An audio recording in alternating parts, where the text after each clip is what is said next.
आज एक ऐसी टिप्स आपके साथ में शेयर कर रही हूँ जिससे नेचुरली तरीके से आपके जो पौधे हैं उनमें नाइट्रोजन फिक्स होगा और आपको किसी भी केमिकल फर्टिलाइज़र को अलग से डालने की ज़रूरत नहीं पड़ेगी। वैसे तो इससे पहले भी मैंने कुछ वीडियोस बनाए हैं जिनमें मैंने नेचुरली तरीके से जो नेचुरल सोर्सेस हैं नाइट्रोजन के वो मैंने आपको बताए हुए हैं, लेकिन ये जो वीडियो है इसमें मैं आपको नाइट्रोजन फिक्स का एक ऐसा तरीका बता रही हूँ जिसमें आपको कोई खाद लगानी ही नहीं है। बिना किसी खाद के लगाए आप अपने पौधे में नाइट्रोजन फिक्स करेंगे। तो अगर आप नए हैं चैनल पर तो प्लीज़ चैनल को सब्सक्राइब कर लीजिए और वीडियो बहुत इन्फॉर्मेटिव है और आपको पसंद आएगी तो प्लीज़ वीडियो को लाइक ज़रूर कीजिएगा।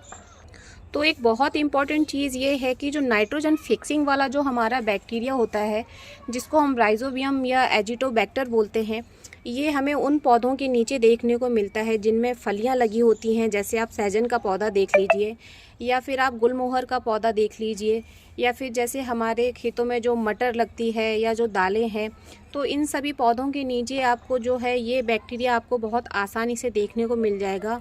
और उसकी जो मिट्टी है अगर आप उसको घर ला सकते हैं अपने गार्डनिंग में यूज़ करने के लिए, तो इससे बेस्ट सॉइल आपके पौधों के लिए, आपके गमलों के लिए कोई और हो ही नहीं सकती है। बिकॉज़ ये मिट्टी इतनी पोषक तत्वों से भरपूर है कि अगर आप एक बार इस मिट्टी में अपने पौधों को लगाएंगे तो दोबारा आपको इसमें खाद लगाने की भी ज़रूरत नहीं पड़ेगी। आपका जो पौधा है एक बार लगाने के बाद ही उसकी ग्रोथ इतनी अच्छी होगी, उसमें फ्लावरिंग फ्रूटिंग बहुत ज़्यादा ही आपको अच्छी देखने को मिलेगी।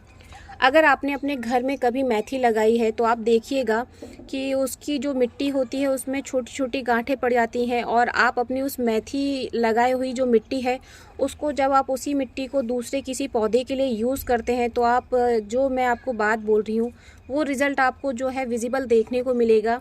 तो जब आप इस चीज़ को ट्राई करेंगे और ट्राई करने के बाद में आप अगर आपका गमला है, जैसे मेरा ये अपराजिता का पौधा है, तो आप देखिए कि इसमें भी फलियां बनने लग जाती हैं। जब इसके फूल सूखने लग जाते हैं तो ये भी फली में कन्वर्ट होने लग जाते हैं, फली बनने लग जाते हैं।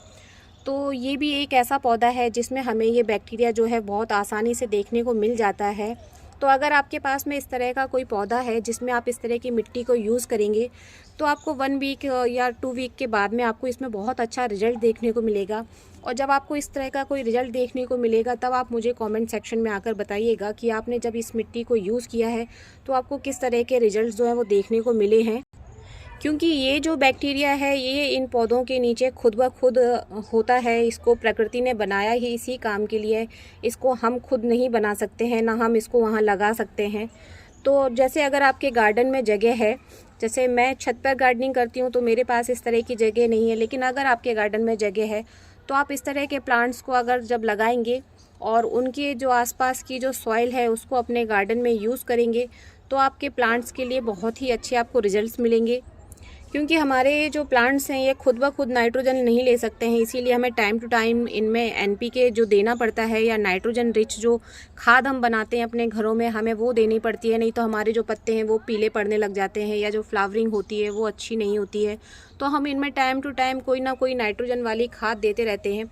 लेकिन अगर आप मेरे बताए हुए तरीके से अपने प्लांट्स को लगाएंगे तो आपको बार बार इनमें जो है वो खाद नहीं देना पड़ेगा और आपका पौधा बहुत ही आसानी से ग्रो करेगा और आप टेंशन फ्री इसमें टाइम टू टाइम केवल पानी डालेंगे और आप जो रिज़ल्ट आप बहुत सारी मेहनत करने के बाद देख रहे थे वो आपको बहुत कम मेहनत के साथ ही आपको देखने को मिल जाएंगे। और जब कभी आपके गमले में जैसे इस तरह के ये छोटे छोटे पौधे जो ये जम जाते हैं तो इनको थोड़ा सा ग्रोथ होने तक हम इनको बड़ा होने देंगे।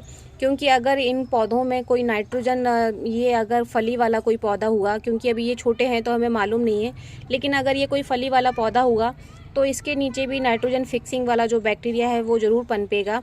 तो इसको हम थोड़ा सा बड़ा होने देंगे और बड़ा होने के बाद में इसको हम निकाल कर यहीं इसी मिट्टी में डाल देंगे, इसको कहीं फेंकेंगे नहीं, जिससे जो हमारा बैक्टीरिया है उसको खाना भी मिलेगा और जो हमारी मिट्टी है उसको नाइट्रोजन मिलेगी, जिससे हमारे प्लांट को और ग्रोथ में हेल्प मिलेगी। तो ये जो नॉलेज थी और ये जो जानकारी थी ये मैं आपके साथ में शेयर कर रही हूँ। अगर आपको पसंद आई है तो वीडियो को लाइक करना बिल्कुल भी मत भूलिएगा और अगर चैनल पर नए हैं तो प्लीज़ चैनल को सब्सक्राइब कीजिएगा। इसी के साथ धन्यवाद। Happy gardening. Bye bye.